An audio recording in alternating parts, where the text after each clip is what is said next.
میرے چھوٹے چھوٹے بچے تھے اور مجھے کوئی نوکری نہیں مل رہی تھی جب میں مجبور ہو کر مرد بن کر ڈرائیور کی نوکری کرنے لگی۔ میرے مالک بہت اچھے تھے اور روز مجھ سے راستے بھر باتیں کرتے جاتے۔ جب ایک دن انہوں نے باتوں باتوں میں بتایا کہ وہ ایک لڑکی سے محبت کرتے ہیں، میں نے کہا رشتہ لے جائیں، اتنے جوان، خوبصورت اور امیر ہیں، کوئی بھی رشتہ دے دے گا۔ لیکن پاؤں تلے زمین نکل گئی جب انہوں نے میری تصویر۔ میرا نام فروہ ہے، میں اپنے والدین کی اکلوتی اولاد ہوں۔ مجھے پڑھنے لکھنے کا کوئی خاص شوق نہیں تھا، اس لیے میٹرک کے بعد تعلیم کو حیرآباد کہہ دیا۔ میرے والد کا تعلق ایک جاگیردار گھرانے سے تھا، اس لیے میرے پاس پیسے یا جاب کا مسئلہ نہیں تھا۔ میرے والد کے 2 بھائی اور 1 بہن ہے۔ شروع سے ہی ہمارے خاندان میں جائیداد کی خاطر جھگڑے رہے۔ ابا سارا دن عدالتوں میں دھکے کھاتے اور میرے چاچا اور تایا مل کر ہمارے حصے پر قابض تھے۔ پھر انہی دنوں میرے تایا اچانک سے ہم پہ مہربان ہو گئے۔ انہیں مجھ میں ایک ایسی لڑکی نظر آئی جو ان کے خاندان کی بہو بن سکتی ہے۔ میری ماں کہتی ہے کہ سانپ کے بچے سانپ ہی ہوتے ہیں۔ مجھے بھی ہمیشہ سے اپنا وہ کزن برا لگتا تھا جس کی پہلے شادی ہو چکی تھی لیکن بیوی سے چھوڑ کر چلی گئی، جو کسی غیر برادری سے تھی۔ اسی لیے اب میرے تایا کو لگتا تھا اپنے خاندان کی لڑکی ہوگی تو شاید مار پیٹ کے بعد بھی کم از کم بھاگے گی نہیں۔ دوسری طرف تایا نے چاچا کے ساتھ مل کر ابا کو ذلیل کر رکھا تھا، اس لیے ابا نے کہا میری تو ایک ہی بیٹی ہے جسے میں تم جیسوں کے حوالے نہیں کر سکتا۔ کچھ دن بعد میری ایک سہیلی کی شادی تھی۔ وہ لوگ بہت امیر تھے اور امیروں کی شادیاں اور تمام رسمیں عموماً رات کو ہوتی ہیں۔ اس رات مجھے مہندی سے آتے آتے دیر ہو گئی جب ایک تیز رفتار گاڑی میرے پاس رکی اور کسی نے میرے منہ پر کپڑا رکھا اور میں بے ہوش ہو گئی۔ میری آنکھ کھلی تو مجھے بے دردی سے ایک تہخانے میں پھینک دیا گیا تھا جہاں پہلے ہی کچھ لڑکیاں موجود تھیں۔ یہ ایک بڑا کمرہ تھا اور مجھے سمجھنے میں زیادہ دیر نہیں لگی کہ یہ ایک قید خانہ ہے۔ یہاں پہ بچے بھی قید تھے جن کو باقاعدہ سمگل کیا جاتا تھا۔ کچھ لڑکیاں بھی تھیں جن سے کلب میں ڈانس کروایا جاتا اور کچھ کوٹھوں پر بھیج دی جاتی۔ پولیس بھی اس گینگ کے ساتھ ملی ہوئی تھی۔ ان میں سے ایک لڑکا مجھے دیکھ کے مسکرایا۔ مجھے بہت غصہ آیا، وہ کب سے مجھے گھور رہا تھا۔ میں نے ڈر کر ایک لڑکی کا ہاتھ پکڑا اور اسے کہا دعا کرو ہم یہاں سے نکل جائیں۔ میں ڈر اور خوف کی وجہ سے کانپ رہی تھی۔ اس لڑکے کی نظریں مجھے ڈرا رہی تھی۔ تب وہ لڑکی بولی کہ اس کے انداز سے تمہیں پتہ نہیں چلا کہ وہ لڑکوں کی طرح عام لڑکا نہیں بلکہ ایک خواجہ سرا ہے۔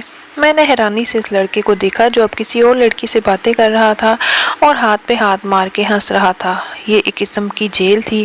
میرے والدین کا پتہ نہیں کیا حال ہوا ہوگا۔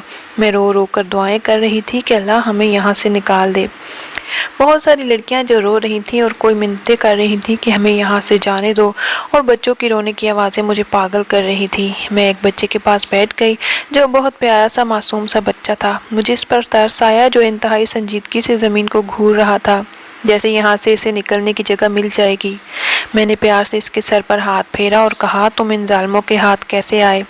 وہ مزید رونے لگا۔ تبھی کچھ لوگ اندر آئے اور وہاں موجود لوگوں کو بھیڑ بکریوں کی طرح ہانکنے لگے کہ چلو اب تم لوگوں کو کہیں اور جانا ہے۔ وہ لوگ اس وقت جس جنگل کی جیل میں تھے اب ان سب کو کہیں اور شفٹ کیا جا رہا تھا۔ یہ تقریباً 50 لوگ تھے اور اس گینگ کے لوگوں کے چہرے نقاب سے ڈھانپ رکھے تھے۔ اسی لڑکے نے جو خواجہ سرا تھا میرے نزدیک آ کے کہا لڑکی تم جانتی ہو یہ لوگ کتنے خطرناک ہیں؟ اس نے سامنے دیکھتے ہوئے کہا وہ شخص جو نظر آ رہا ہے وہ تو پولیس کو قتل اور ایسے ہی بڑے بڑے جرموں میں مطلوب ہے، لیکن پولیس میں کچھ کالی بھیڑیں تھیں جن کی وجہ سے وہ لوگ بچ جاتے تھے۔ ہمیں وہاں سے ایک دوسری جگہ منتقل کر دیا گیا۔ یہاں سے کچھ لڑکیوں اور بچوں کو یہاں پہنچانا تھا، پہنچا دیا گیا۔ ان بچوں میں وہ بچہ بھی شامل تھا جو مجھ سے بہت دیر تک باتیں کرتا رہا۔ وہ دن میری زندگی کے بدترین دنوں میں سے تھے۔ 24 گھنٹوں میں ایک بار ہمیں تھوڑا کچھ دیتے کھانے کو تاکہ زندہ رہ سکیں۔ اس اندھیرے قید خانے میں سورج کو دیکھے بہت دن ہو گئے۔ کچھ پتہ نہیں تھا جب صبح ہوتی ہے کب شام۔ تبھی میں نے ایک بچے کو جنم دینے والی عورت کو مرتے دیکھا تھا جسے ہاسپٹل نہیں پہنچایا گیا اور وہ وہیں اپنے بچے کو تنہا چھوڑ کر مر گئی۔ وہاں موجود لوگوں سے ڈرگ سپلائی کا کام بھی لیا جانے لگا تھا۔ اب مجھے اس دن سے ڈر تھا جس دن یہ لوگ مجھے بھی کسی گھناؤنے کام میں مروا دیتے۔ اکثر ہم جن چیزوں سے ڈرتے ہیں وہی ہوتا ہے۔ اب یہ لوگ وہاں موجود لوگوں کو نشے کا عادی کر رہے تھے تاکہ انہیں لوگوں سے نشہ فروخت کروا کر اپنا کام نکال سکیں۔ ایک دن مجھے بھی ایک اور کمرے میں لے جایا گیا جہاں موجود ایک لڑکے نے ایک انجیکشن مجھے دیا۔ اب روز یہی ہوتا اور کب میں اس نشے کی عادی ہو گئی مجھے پتہ نہیں چلا۔ اب کسی کو مجھے کچھ کہنے کی ضرورت نہ پڑتی۔ میں خود بخود نشے کی طلب میں اس لڑکے کے پاس جانے لگی۔ وہ لڑکا اب مجھ سے ہلکی پھلکی باتیں بھی کرتا رہتا۔ میرا نام، میں کون ہوں اور کہاں سے آئی ہوں، اور بتاتے ہوئے روتی کہ میں بدنصیب ہوں جس کے والدین جیتے جی مر گئے ہوں گے۔ پتہ نہیں لوگوں نے کیا کچھ کہا ہوگا اور میری جدائی میں میرے ماں باپ اس دنیا میں جیتے جی مر گئے ہوں گے۔ اس لڑکے نے، جس کا نام دائم تھا، اس نے ایک دن مجھ سے کہا کہ میں تمہیں یہاں سے نکال لوں گا، لیکن اس سے پہلے ہی کسی نے اسے پولیس کے حوالے کر دیا۔ کہتے ہیں کہ وقت گزر ہی جاتا ہے، اور مجھے لگتا ہے جس پر گزر رہی ہو اسے پتہ ہوتا ہے کہ وقت کیسے گزرا۔ ایک دن جو ہم لوگوں کی نگرانی پہ شخص کھڑا تھا وہ فرش پر گرا اور تڑپنے لگا۔ اسے کچھ دیر پہلے کسی نے شراب پیتے دیکھا تھا۔ ہم سب نے اس موقع کا فائدہ اٹھایا اور وہاں سے نکل کر بھاگنا شروع کر دیا۔ تب تک اس گینگ کے باقی لوگوں کو پتہ چل گیا۔ ان لوگوں نے فائرنگ کر دی۔ یقین کریں اس دن پتہ چلا آزادی کیا ہوتی ہے اور جان کتنی پیاری ہوتی ہے۔ لوگ اندھا دھند بھاگ رہے تھے۔ کچھ لوگوں کو گولیاں لگ گئیں، کچھ اس بھگدڑ میں زخمی ہو گئے۔ میں اتنے زور سے زمین پر گری کہ میرا بازو ٹوٹ گیا، لیکن اس وقت اس تکلیف سے زیادہ یہی سوچ تھی کہ یہاں سے بھاگنا ہے اور نکلنا ہے، نہیں تو ساری زندگی یہی زندگی ہوگی۔ یہ ایک سنسان راستہ تھا۔ سڑک کے ساتھ ایک گھنا جنگل تھا۔ میں اس جنگل میں گھس گئی اور بڑی مشکل سے جان بچاتی وہاں سے نکلی۔ رات کافی ہو چکی تھی جب پکی سڑک پر آتی جاتی گاڑیوں کو روکنے کی کوشش کی، لیکن رات کے اس وقت کوئی لفٹ دینے کو رسک نہیں لے رہا تھا۔ میں نے پیدل ہی وہاں سے چلنا شروع کیا، لیکن ایک تو 2 دن سے بھوک اور کچھ نشے کی عادت کی وجہ سے صحت برباد ہو چکی تھی۔ کچھ دور بھاگنے کے بعد میں وہیں گر کر بے ہوش ہو گئی۔ جب آنکھ کھلی تو ہاسپٹل کا وارڈ تھا اور میرے پاس ایک ڈاکٹر اور 2 پولیس والے کھڑے تھے۔ پولیس میں ہوش میں آتے ہی مجھ سے انویسٹیگیشن شروع کر دی تھی۔ میں ڈرتی تھی کہ میں جس مصیبت سے نکلی ہوں پھر سے اس میں نہ پڑ جاؤں۔ وہ لوگ بہت خطرناک تھے۔ میں نے مکر جانا بہتر سمجھا، لیکن وہاں موجود ایک شخص نے کہا، اس نے مجھے وہاں سے بھاگتے دیکھا۔ مجھ سے گھر کا ایڈریس لیا اور کچھ دیر میں میری بدنصیب ماں وہاں تھی۔ میں کتنی دیر اپنی جگہ سے ہل ہی نہیں سکی۔ پتہ نہیں کب میری ماں نے چیخنا چلانا شروع کر دیا۔ تب پتہ چلا اس دن میری ماں 6 ماہ بعد کچھ بولی تھی۔ میرے اغوا کے بعد میرے والد کو لوگوں نے کہا، تمہاری بیٹی بدچلن تھی، گھر سے بھاگ گئی۔ میرا باپ یہ برداشت نہ کر سکا اور پھر ایک دن موت سے لڑتے لڑتے تھک گئے اور ہمیشہ کے لیے اس دنیا کو چھوڑ دیا۔ میری ماں بیٹی اور شوہر کے غم میں ذہنی طور پر بیمار ہو گئی۔ لوگوں نے دیکھا اس نے بولنا چھوڑ دیا، اور آج جب میری ماں نے میری حالت دیکھی تو کلیجہ پھٹ گیا۔ ہسپتال میں آتے جاتے لوگوں نے دیکھا میری ماں چیخ چیخ کر کہتی رہی، اس کی تباہی ہو جس نے میرا گھر اجاڑ دیا۔ 2 دن ہسپتال میں رہنے کے بعد جب میں ماں کے ساتھ گھر آئی تو پتہ چلا معاشرہ گھر سے بھاگنا تو یاد رکھتا ہے، لیکن کیوں بھاگی، کیسے نہیں، کوئی لوٹی تو کوئی نہیں دیکھتا۔ ہر شخص نے اپنی اینک لگا رکھی ہے اور سب اپنی ہی نظر اور سوچ کے مطابق دوسروں پر فتوے لگاتے ہیں۔ ہم بدقسمتی سے ایسے لوگ ہیں کہ ہمیں دوسروں کے دوزخ میں جانے کی فکر رہتی ہے اور یہ بھول جاتے ہیں ایسے میں ہم اپنی جنت بھی گنوا رہے ہیں۔ سارا خاندان گھر پہ جمع تھا، جتنے منہ اتنی باتیں تھی۔ کوئی کہتا وہ لڑکا کہاں ہے جس کی وجہ سے یہ گھر سے بھاگی اور اس کا باپ اس کی وجہ سے اپنی جان سے گیا، اور کوئی کہتا وہ لڑکا بزدل ہے جو اسے اس وقت اکیلا چھوڑ گیا۔ کوئی کہہ رہا تھا اب گئی ہی چلی گئی تھی تو واپس کیوں آئی، ان لوگوں نے رکھا نہیں۔ ہم وضاحت بھی ایک حد تک دیتے ہیں، جب کوئی جھوٹ سچ کی پرواہ کے بغیر صرف الزام ہی لگا رہا ہو تو کچھ سننے کو تیار نہ ہو تو آپ یہی سوچتے ہیں کہ آپ کو اپنے کردار کی سرٹیفکیٹ دینے کی ضرورت نہیں۔ اس وقت میں بھی جانتی تھی کہ ایک رات گھر سے باہر رہنا ہمارے معاشرے میں عورت کے لیے سزا بن جاتا ہے۔ اس کا اپنا ہی خاندان اسے قبول نہیں کرتا۔ میں تو 6 ماہ بعد گھر آئی تھی۔ مجھ پر فتوے لگ رہے تھے، الزام لگ رہے تھے۔ خاندان والوں نے ماں سے کہا اس ناپاک کو گھر ہی رکھا تو خاندان سے ہر رابطہ توڑنا ہوگا، اور ماں ہی تو واحد سہارا ہوتی ہے اولاد کا۔ جب سارا زمانہ بھی دھتکار دے تو ماں ہی سینے سے لگاتی ہے۔ میری ماں نے مجھے سینے سے لگایا اور ہم ماں بیٹی نے شریفوں کا خاندان چھوڑ دیا اور شہر آ گئیں۔ یہاں میری ماں کی ایک پرانی سہیلی رہتی تھی۔ رات کے 10 بجے کا وقت تھا جب ہم لوگ اس کے گھر پہنچے۔ ہمیں دیکھ کے اور اس وقت اچانک دیکھ کے پتہ نہیں وہ کیوں گھبرا گئی۔ اس نے ہمیں کمرے میں بٹھایا، حال احوال کے بعد کھانا کھلایا۔ تب تک اس کے حیران ہونے کی وجہ مجھے سمجھ آ گئی۔ اس کا پاگل بیٹا وہاں آ گیا تھا اور بار بار بچوں کی طرح ماں سے ضد کرنے لگا۔